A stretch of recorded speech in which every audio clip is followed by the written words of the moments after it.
Well, good morning or good afternoon or good whatever time it is for you wherever you're coming from.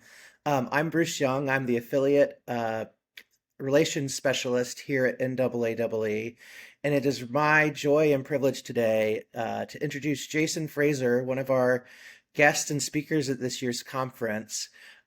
Jason, I was reading a little bit about you on your LinkedIn earlier today, and just what a really interesting path to come to like environmental education through a news background You and were weather sneakily background.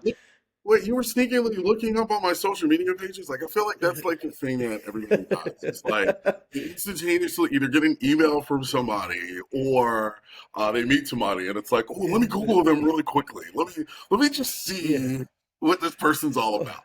Well, I didn't want to come into it blind today, but please go ahead and Jason, I'd love to hear a little bit about you. Introduce yourself to our audience. Let us know a little bit about what brings you to the conference and your presentation, and then we'll get into the nitty gritty in a minute. Yeah, no, sure. Look, thanks so much for certainly the opportunity to be here. My background in environmental education has been, as you said, Bruce, a mix of twists, turns, ups, and downs. I kind of feel like I'm on what I call the proverbial roller coaster called life. When I went to Columbia, I actually studied political science. I actually thought I was going to one day run for governor and run for president, and I was going to change the world. And then the banking world decided to call me, and I saw how much more money I was going to make in banking. And I said, yes, let's go, let's do it. Did it for 3.5 years. The market tanked, and I said, nope, this is really not for me. Certainly enjoy meeting people, but this just really is not for me. And I think it's very clear, in your career, I think you have to know when it's time to go. And I knew in banking, I was like, nope, it's time to go. So always was interested in pursuing a career in television. I love news, especially weather. But I was a TV news reporter for about 9 years, living all over the country, including Rochester, New York, Columbus, Ohio, Hartford, Connecticut. Ended up getting promoted to an investigative reporter. I was in Boston for a year, and I had that proverbial fork in the road moment in my life where I said, do I want to continue doing investigative reporting, or do I prefer to switch careers and really pursue what's been my heart, my dream, which is weather, which is becoming a meteorologist? And so while all of my friends were getting married, while all of my friends were buying houses, I decided to go back to school and restart my career. So I went to Mississippi State, did an online program with them. I was in Savannah, Georgia, so I was working as a meteorologist while learning about everything. As luck would have it, within 2 weeks of starting as a meteorologist, we had a tropical storm that was developing, which ended up being upgraded to a hurricane later on. So, learning about the very thing that you're trying to help people understand, prepare for, and maybe evacuate, yeah, that was a little hard. Yeah. But good news is we got through it. Ended up leaving there. Did 2 years in Cleveland, Ohio, and then most recently I was at Fox Weather, which is the 24/7 weather channel that Fox News launched about 4 years ago. And left that last year to launch what I currently do, which is Drizzle Weather. We're a STEM education entertainment company, but I know we'll talk a little bit more about Yeah. that. Yeah, so that I relate really well to that, being someone who started in one thing and ended up in another. So I went to school for musical theater, then I changed my major to costume design, realized I wasn't going to make any money doing costume design, and became a teacher. And then from teaching, I came into environmental education and now more in the nonprofit administration side, working with educators all over the country. But I really relate to that. You go for one thing, and all of a sudden, we all seem to find our way to this environmental education. This has been the Yeah. life, and it's like, oh, okay, all right. And I think you probably realize this too, is one is every successful person will talk about the reinvention that has to happen at some point in their career. Two is, I think as you get older, you really start learning the value of one, what's really important to me? What really inspires me? Where does that fire come from? And then the last thing is you start learning that money really isn't everything and that it's really about the environment, right? Pun intended, right? Since the conference that we're at right now. But it's really more about the people who are around you, right? What is your purpose? And are you pursuing that thing that's here? And I think that not that I'm saying that there aren't some people who are in their 20s who have found their thing, but I really think that as life presents you different challenges and different opportunities, you start realizing that, maybe there was something else that I wanted to do. Maybe there is something that is beyond what I'm currently doing. So, I'm going to go ahead and like transition us to talk a little bit about your work with Drizzle and your session during the conference. So, um, first of all, can you like give us a little preview of what we might expect from your conference session and when is it happening, and when can Sure. our listeners come and learn about your work with Yeah. Drizzle? So the conference, my conference is happening later on today. So the exact name for my thing is all about edible weather, and really pulling back the curtain around the stress that happens as a result. So the exact title is "Turning Anxiety About Science into Action with Edible Experiments and Storytelling." And what I'm going to do is I'm going to try and see if I can share my screen because I want to see if maybe possibly this might work where I may be able to actually give you a preview. Bruce, did it work? It looked like it's working from my side. Yep. Yes, awesome, it worked. Okay, you never know with technology. Technology is a wonderful thing when it works, and then technology is a terrible thing when it doesn't work. But what I wanted to do was I don't want to give away everything, but I did want to show you this part, which is edible weather. I think we are in a generation now where um, you can't just give students a book and expect them to read it, right? We have to figure out ways to gamify science, to gamify environment, and show the connections that are happening in their everyday lives. So, what I did about 6 months ago is I created this program called the Edible Weather Program. And it's a STEM program where we take weather concepts and we teach kids through no heat, hands on recipes that the kids can mix, eat, and build. So you might be thinking, what, Jason? What? How do you do that? Well, we do that with food. So on the left side, you see my wonderful third graders. They are breaking up the graham crackers. On the right side is the finished product. And thumbs up if it's good. Okay, wonderful. It's good. Okay. So my thinking with this program is I can't design a program that involves food that isn't good. But with our edible cloud parfait, this is where we talk more about the troposphere and what's happening in the level that we both live in and we fly in, how are clouds developed, and why do clouds seem to change color. And we use graham crackers, sprinkles, marshmallows, as well as blue food dye. And you may even see on the right side that white stuff there. That's also whipped cream as well. And we have 25 different experiments that we use food. So the radar ripple dip, this is where we teach the kids how to read the weather radar. What do all of those colors mean? What is the difference between green, yellow, red, and this thing called pink? So we teach them why that happens. Storm surge smoothie, this is where we talk about flooding and why storm surge happens. We use blueberries, yogurt, mangoes, as well as graham crackers, and then anemometer apple fans. This is where we talk about the power of wind, what wind is, how we measure winds, and we use that with apples as well as either peanut butter or Nutella. Now, we can, of course, substitute any of these things depending on a child's either dietary restrictions or religious beliefs. But so far, the program has gotten some pretty good feedback from a lot of kids. We pulled everything together in a book as well called Edible Weather. So it's 25 experiments. It's available in Barnes and Noble as well as Amazon.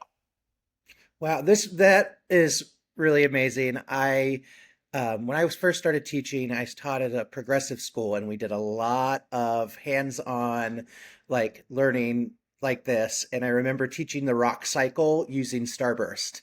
So Mhm. we would take the starburst and I'd cut them up and get them all the sedimentary rock, and then we'd like push them together, and then we'd for metamorphic, and then we put it in the oven and microwave it or put it in the oven and melt it for our igneous. And so this really reminds me of some of those techniques I used when I was teaching science. And Bruce, what was the reaction by the kids? I'm just curious. Oh, they loved it and they were ready to Yeah. eat it. And they were, I also had to lock up the Starburst because they were trying to get into them afterwards. But that's another story for another time. How I could not keep candy in that classroom because it would disappear and like like Oh that. yeah, And it, it it wasn't was just me finished that out wet time. and walked away. Yeah. Yeah, Um, but I mean, this is, but you know, I always tell people, look, in education, we have to figure out where our audience is, right? We have to figure out where our kids are. Our kids are the customer. And not that I'm saying that we shouldn't have learning standards. I'm not saying that we shouldn't abide by the learning standards and teach to the learning standards. But I think as teachers, it's our job to be creative to figure out how that lesson happens, right? So at the end of my lesson, I always will ask the kids, okay, let's name three things that we learned, right? Because inevitably, of course, the kids are more excited about the food than the actual lesson. But I always want to make sure that there's a return on investment, right? Like, yes, we're using food, but I want to make sure that you're learning the thing that's representative of what the food is. And I have found in an overwhelming majority of cases, the kids are much more not only engaged because they're actually doing something, and two is they tend to retain that information for much longer because now that whipped cream now becomes synonymous with cumulonimbus clouds, right?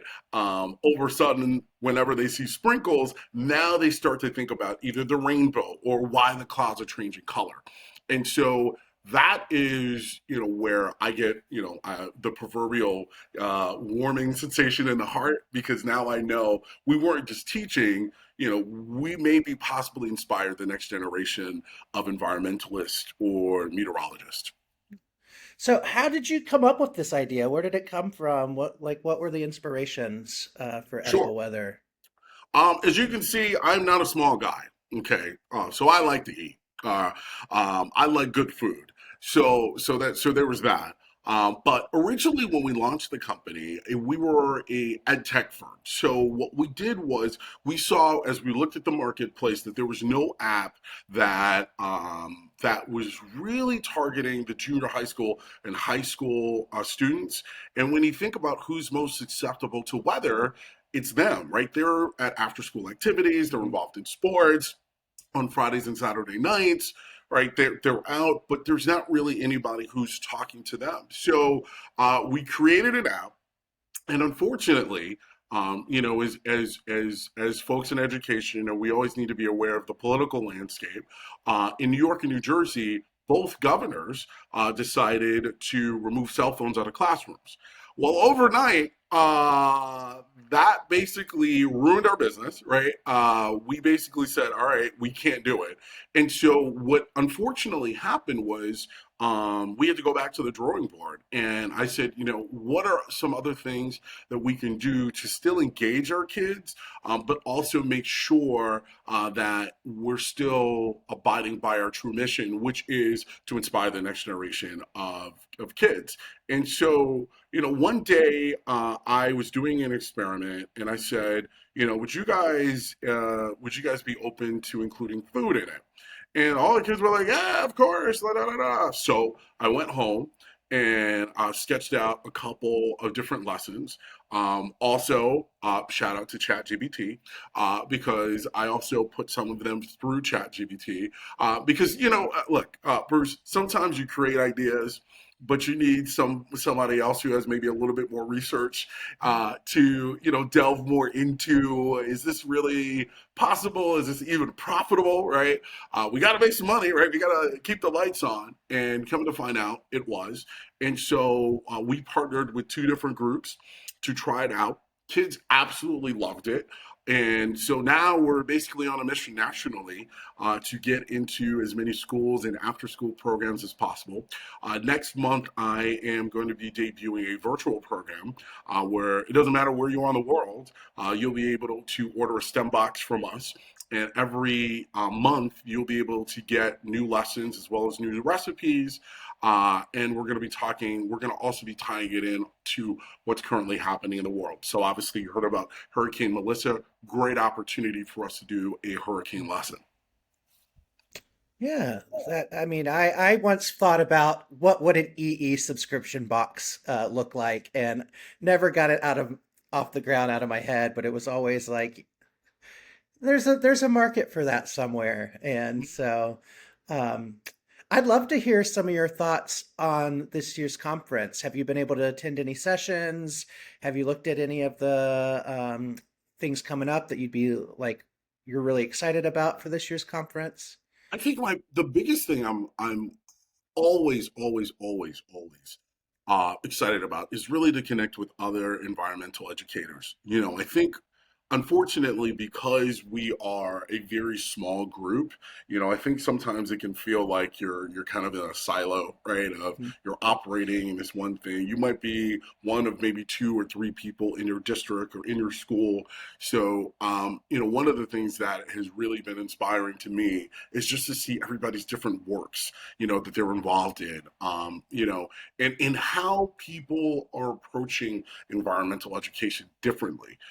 Yes, I understand, I may be in the minority, right? I'm using food, to teach kids about environmental education, but I saw, how other people were using like toys, and I saw, one person, they're really focused on books and how we can make books much more centralized. Mhm. So, it's been incredibly inspiring to see that, and I'm really hoping that as we move forward, that I can get a chance to get to know a few more people. I know it's virtual, so I know sometimes like getting in touch with people, sometimes there's a lag.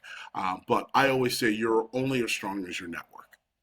Yeah, and yeah, I that is one thing I love about conferences is getting to see other ideas, getting to meet other people, and also getting to see people that, I only see once a year or twice a year. But, every time we're together in person, though we may have been online virtually all the time, as long as we're in this container for learning, that it always, let's go grab dinner, let's go get a coffee, let's do this. So, yeah. And, So, and and if you're watching this, please reach out. As you can probably tell, I'm a friendly guy.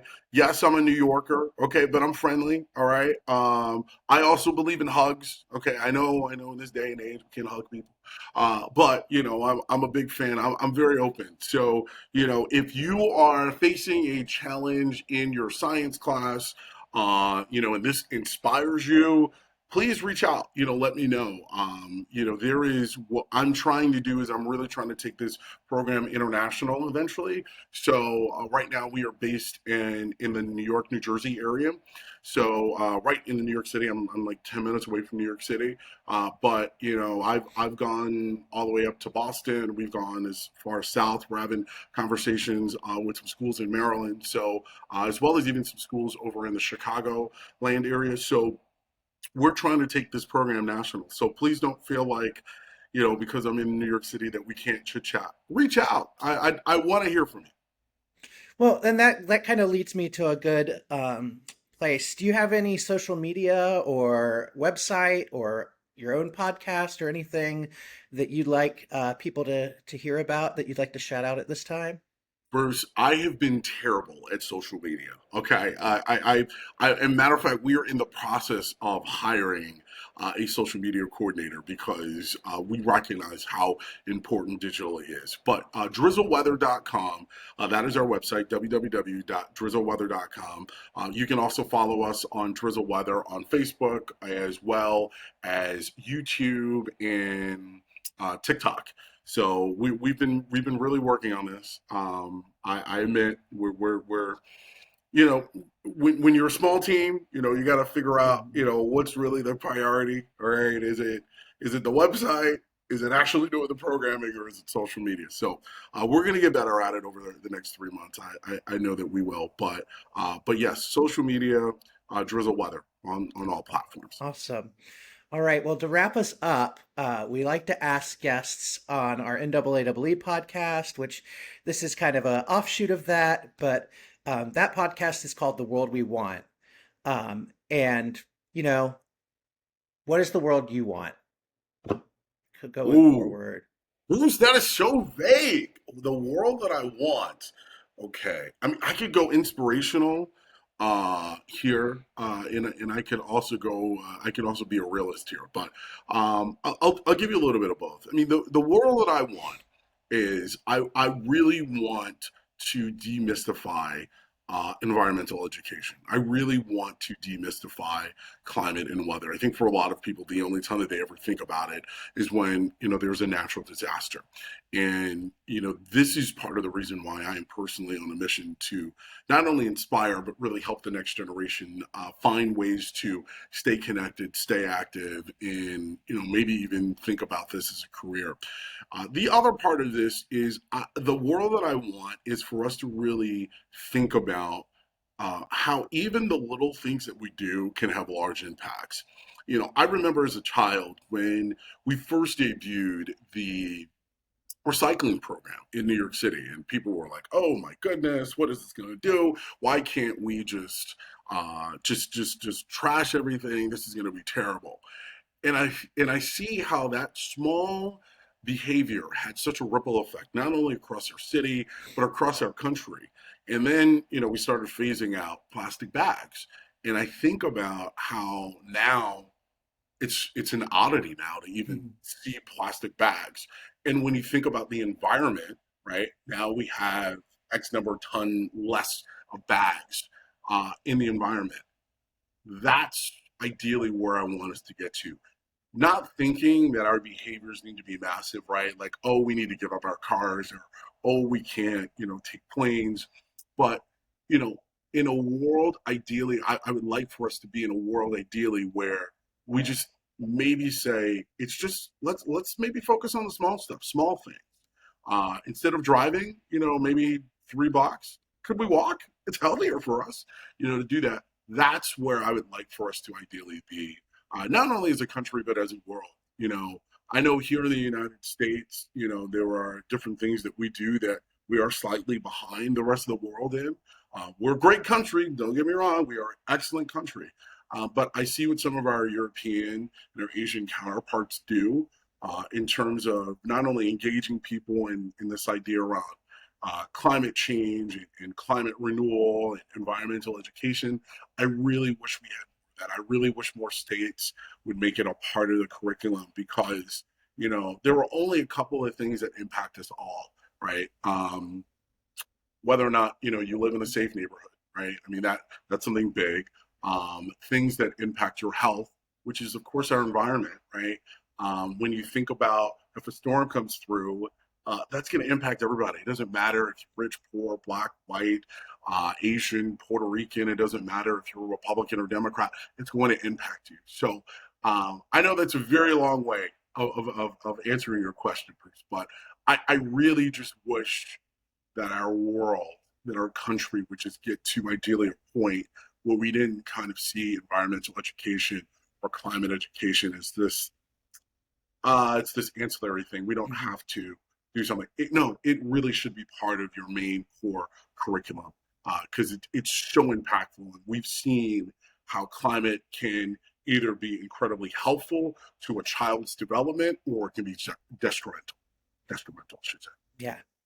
Well, that, I think many of the people listening either now or listening later will definitely agree with that statement and that sentiment. And I think uh, you're preaching to the choir, but our choir has many voices that get out there across the country, across the world. So thank you so much for joining me today and sharing a little bit about you and your presentation and how you're enjoying the conference.